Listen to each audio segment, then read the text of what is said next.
言葉にできない。君のくれた日々が積み重なり、過ぎ去った日々、二人歩いた奇跡。 Hello minasan, selamat datang kembali di channel Wibu Akut. Yuk kita lanjutkan perjalanan Makoto, Tomoe, dan Mio. Setelah sebelumnya Makoto menyuruh Mio untuk menuju hutan Tinarak dengan tujuan mencari bunga ambrosia. Tapi di dalam hutan Tinarak ada ras yang menunggu di sana. Apakah mereka baik atau jahat? Ya udah, nggak usah berlama-lama, mending kita mulai aja alur cerita anime Tsukigami Chibiku Isekai Douchu. Dua orang dari ras penghuni hutan berhasil melumpuhkan para petualang. Tapi kelihatannya mereka sangat membenci manusia. Sementara itu di dimensi semu, para penduduknya mengadakan perayaan untuk keberhasilan Makoto mendirikan perusahaan dagangannya. Tomoe dan Mio undur diri sejenak, karena para penduduk dimensi semu ingin bercengkrama dengan tuan muda Makoto. Makoto pun mengobrol dengan semua penduduk dari dimensi semu. Namun saat Mio dan Tomoe sedang makan, mereka merasakan kalau hawa keberadaan Makoto seperti lenyap. Tomoe dan Mio buru-buru mencari Makoto. Akan tetapi Makoto ternyata sedang latihan memanah. Mio langsung menghampiri Makoto dengan raut wajah sangat sedih. Tomoe juga sampai lemas terduduk. Tomoe bertanya apa Makoto tadi hanya berlatih memanah saja. Makoto menjawab iya benar. Namun ternyata Makoto sudah mati berkali-kali menurut Tomoe. Rupanya karena Makoto mengosongkan pikirannya dan membaur dengan lingkungan. Di dunia ini yang bisa menyebarkan kesadaran seperti Makoto, hanya bisa dilakukan saat mereka mati saja. Kalau Makoto bisa melakukannya itu sama seperti bunuh diri. Karena hal tersebut jadi ada masalah besar sekarang. Energi sihir Makoto jadi meningkat. Normalnya energi sihir manusia memiliki batasan tertentu. Kapasitasnya takkan bertambah hanya dengan latihan, tapi energi sihir Makoto meningkat secara tak normal.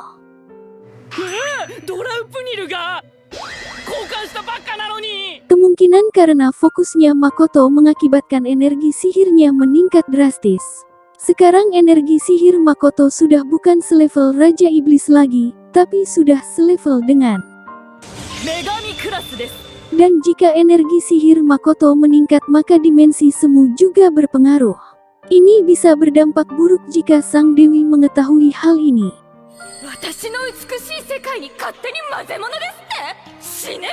Tomoe sampai terdiam mengatasi kalau tuannya memiliki kekuatan yang mendekati Sang Dewi. Tapi Tomoe bukannya takut, malah senang dengan hal tersebut. Setelah kejadian itu, Makoto sekarang habis mengurus keperluan tokonya. Makoto jadi kesulitan karena tak boleh berkonsentrasi. Sampai-sampai Makoto nyasar ke distrik remang-remang. Tapi Tomoe dan Mio menyeret Makoto ke penginapan. Makoto tak dibiarkan kabur dengan mudah. Mereka sangat kesal ke Makoto padahal punya dua pelayan, tapi Makoto malah memilih untuk main dengan seorang pelacur.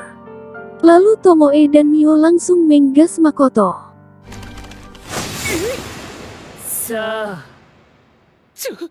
Untungnya Makoto masih kuat iman dan berhasil melarikan diri. Makoto masuk ke dimensi semu dengan keadaan sangat bobrok. Untungnya Emma memahami kondisi yang dialami oleh Makoto. Keesokan harinya Mio datang ke Makoto untuk minta maaf. Karena kejadian kemarin hubungan mereka berdua jadi sangat canggung. Kemudian untuk mencairkan suasana Makoto mengajak Mio untuk pergi ke hutan Tinarak berdua. Saat sampai di hutan Tinarak ternyata Makoto diikuti oleh beberapa orang. Tapi untungnya mereka berhasil meloloskan diri. Akhirnya Makoto berhasil menemukan bunga ambrosia. Karena jalannya agak becek, Makoto pun mengajak Mio untuk bergandengan tangan supaya tak jatuh. Suasana jadi romantis banget deh. Tapi cuman sebentar saja terjadinya. Ras penjaga hutan Tinarak muncul di hadapan Makoto dan Mio. Karena momen romantisnya diganggu, Mio jadi kesal. Para petualang yang mengikuti Makoto juga berhasil menemukan posisi Makoto. Mereka terlihat sangat serakah karena menemukan bunga ambrosia. Makoto yang ingin damai malah terjebak dalam situasi yang sangat tak menguntungkan. Ras penjaga hutan Tinarak langsung menyerang Makoto dengan sihirnya. Untuk Makoto si gampang menangkis serangan sihir. Tapi para petualang yang ikut terlalu lemah jadi Makoto melindungi mereka dengan kai pelindung. Tapi si Mio malah. Namun saat di tengah masalah Tomoe menghubungi Makoto menggunakan telepati. Makoto meminta tolong Tomoe untuk membantunya. Tomoe memberi siasat untuk mengirim para petualang yang mengikuti Makoto ke kota ilusi ciptaan Makoto.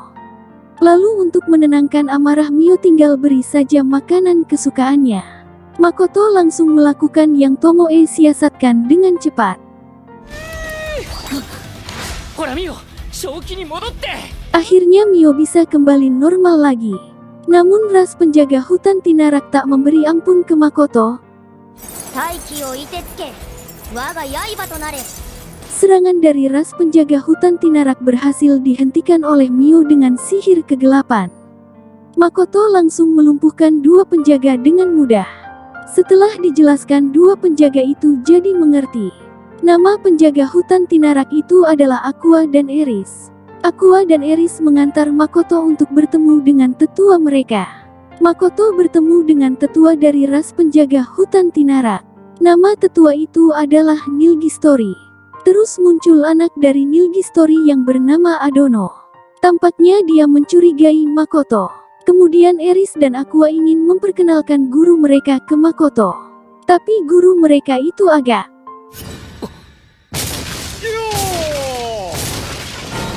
Nama guru Eris dan Aqua adalah Mondo. Mondo ingin berjabat tangan dengan Makoto. Namun karena kelamaan Mio jadi marah.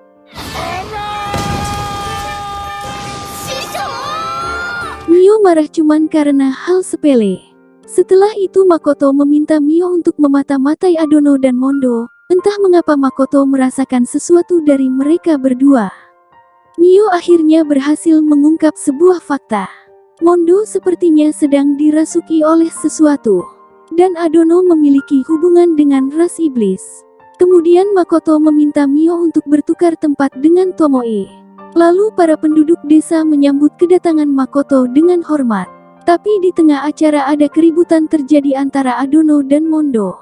Sosok yang merasuki Mondo keluar dan menyerap Adono.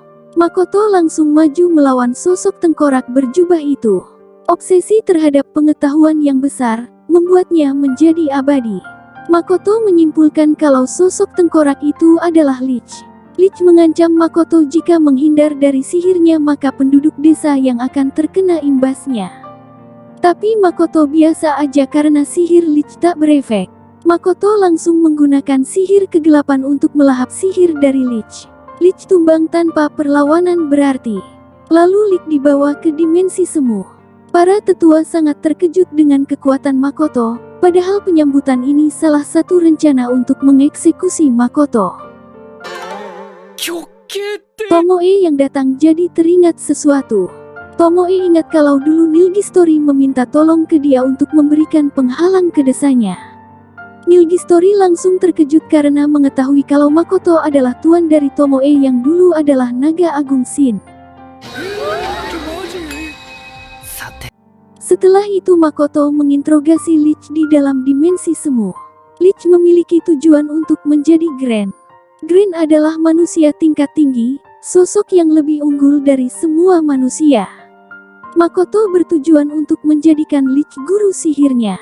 Karena dasar sihir Makoto selama ini hanya dari selembar kertas yang Emma berikan. Tomoe paham dengan tujuan yang Lich inginkan. Gampangnya Lich hanya ingin berpindah dunia.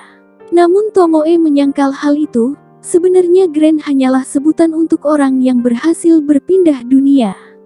Meski bisa berpindah dunia atas persetujuan sang dewi kemungkinannya hanya kurang dari 10%. Lalu Tomoe mengajak Lich untuk menjadi bawahan dari Makoto. Sementara itu para petualang yang mengikuti Makoto sebelumnya sedang berada di dalam kota ilusi. Mereka punya tujuan untuk merampas semua harta di sana. Jadi sedikit penjelasan singkat. Kota ilusi adalah kota yang Makoto ciptakan untuk membantu bisnis yang akan Makoto jalani saat ini. Kembali dulu ke Makoto yang melakukan kontrak dengan Lich. Tapi karena sangat lemah dibanding Makoto, jadi kontrak yang dijalin memiliki perbandingan 10:0. Akhirnya kontrak disetujui. Sosok Lich menjadi laki-laki yang cukup tampan. Namun tiba-tiba Tomoe menjadi pusing. Dan muncul sebuah ledakan. Tomoe tumbang berdarah-darah sambil meminta maaf ke Makoto. Makoto meminta Mio untuk merawat Tomoe. Sementara itu Makoto dan Lich akan menuju ke asal ledakan.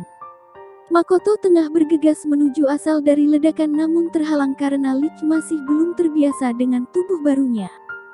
Lich akan melakukan sihir penyembuhan dari jarak jauh. Benar saja ada beberapa penduduk yang terluka karena ledakan itu. Untungnya Lich langsung menyembuhkan mereka. Makoto sangat terkejut karena ada anak-anak juga terkena efek ledakan. Hokuto mengalami luka paling parah di sini. Padahal Hokuto berasal dari ras Alke tapi kemampuan regenerasinya tak berfungsi. Makoto merasa bahwa Hokuto sudah tewas. Tapi Lich memberitahu kalau yang di dekat Makoto masih hidup tapi lukanya paling fatal. Lich meminta Makoto untuk melakukan sihir penyembuhan, tapi Makoto kesal karena tak bisa melakukan sihir penyembuhan. Makoto menggunakan kai penyembuhan tapi tak berefek sama sekali. Makoto berpikir untuk menggunakan kai penyembuhan di atas kain penyembuhan. Untungnya cara itu berhasil, Hokuto bisa selamat. Makoto pun menyerahkan penyembuhan lanjutan ke Lich.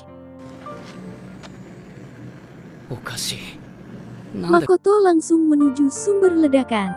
Makoto melihat ada ingatan para korban ledakan di sana. Tapi ada 4 kesadaran yang memudar.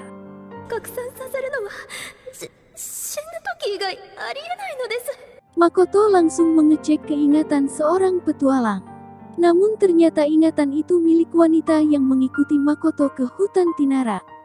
Jadi mereka mencoba merampok ke dalam gudang pembuangan senjata di kota ilusi.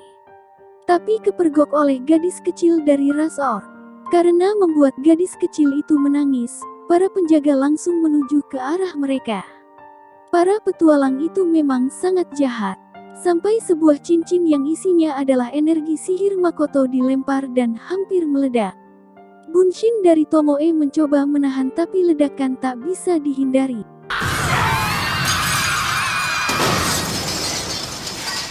Gadis petualang itu selamat karena ada Clay Aegis yang kebetulan aktif. Gadis petualang itu sekarang berada di kota Sige. Saat merasa sudah selamat tiba-tiba ada kabut muncul sangat pekat. Makoto muncul dengan raut muka sangat marah. Makoto maju menuju gadis petualang itu dengan sangat menakutkan. Makoto sudah sangat marah karena ada manusia yang mengusik wilayahnya. Gadis petualang itu masih saja sombong di hadapan Makoto. Dia tak sadar sedang melawan orang yang memiliki sihir selevel dengan sang dewi. Gadis petualang itu sudah ketar-ketir di hadapan Makoto. Kemudian dia berusaha menyerang Makoto tapi dengan mudah ditangkis.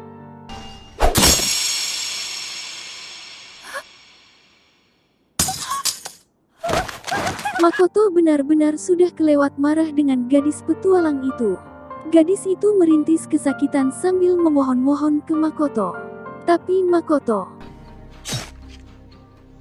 sayonara. Keesokan harinya Makoto dan para penduduk dimensi semu mengadakan upacara pelepasan arwah untuk Orc dan Bunshin Tomoe. Setelah itu Makoto berkumpul dengan para bawahannya.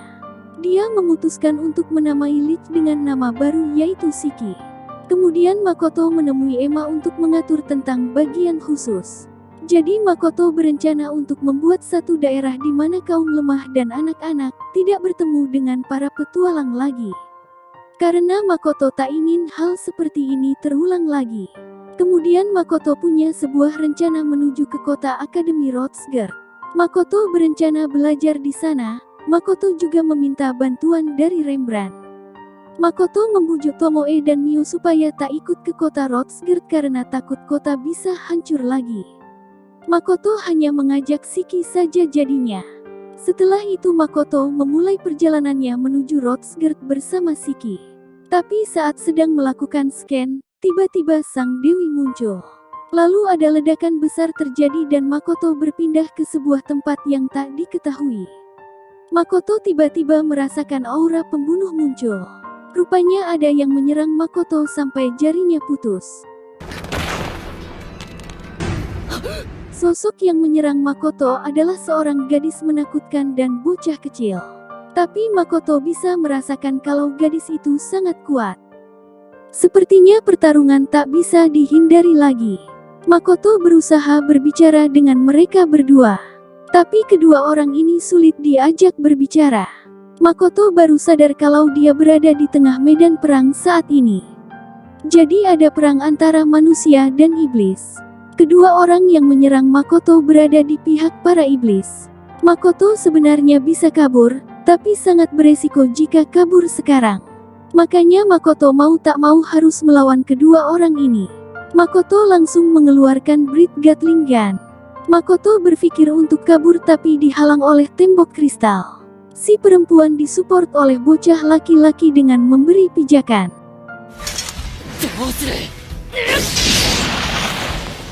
Untungnya jubah Makoto cukup keras padahal sudah ditebas dengan pedang besar.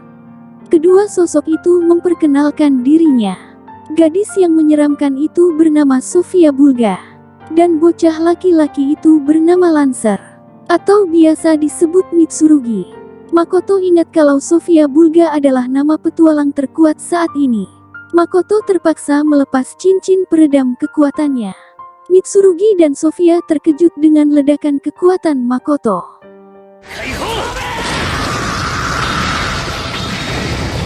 Tapi Makoto belum selesai. Makoto jadi terpaksa memakai senjata buatan para dwarf di sini. Makoto langsung melancarkan serangan berelemen api. Namun meski bisa ditangkis tapi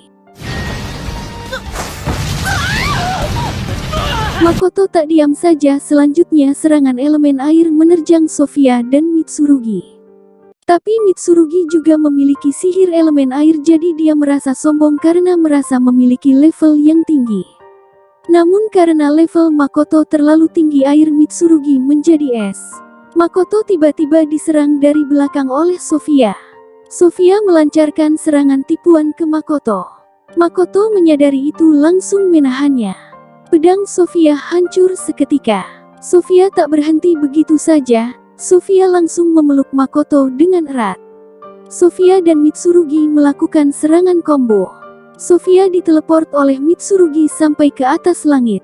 Lalu Sofia lepas Makoto di atas langit. Makoto lagi-lagi.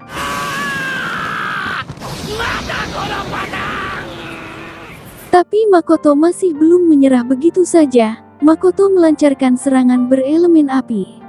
Karena serangan Makoto tersebut jadi berimbas ke tentara iblis dan tentara manusia. Makoto mau memberi oleh-oleh ke Sofia dan Mitsurugi. Setiap ledakan cincin dari Makoto membuat serangan Makoto semakin besar dan tak terukur. Lalu Makoto masuk ke dalam dimensi semu. Serangan Makoto membuat daerah sekitar menjadi membeku.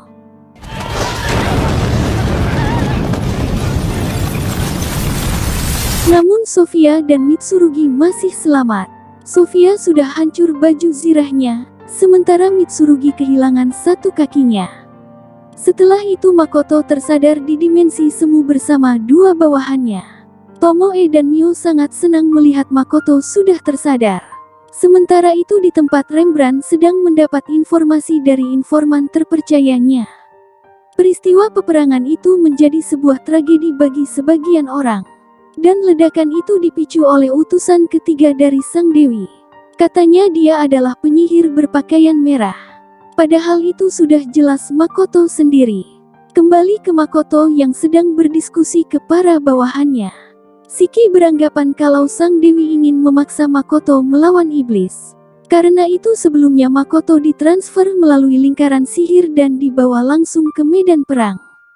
Setelah perbincangan yang agak lama, Tomoe mengenalkan ke Makoto Bunshin barunya. Makoto pun menamai Bunshin Tomoe dengan nama Komoe.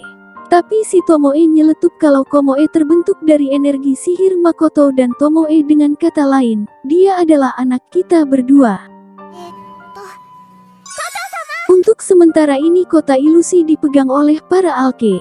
Lalu toko Makoto dipegang oleh Mio. Karena ini awal pembukaan toko Makoto, semua bekerja dengan sangat giat. Masih sangat banyak tujuan Makoto yang belum tercapai. Sambil sejenak mengingat awal mula perjalanannya. Namun ya seperti biasa. Sepertinya kedepannya Makoto akan mendapatkan kesialan lainnya. Yu sudah sampai di akhir cerita dari anime Tsukigami Chibiku Isekai Douchuni. Sampai ketemu di next alur cerita.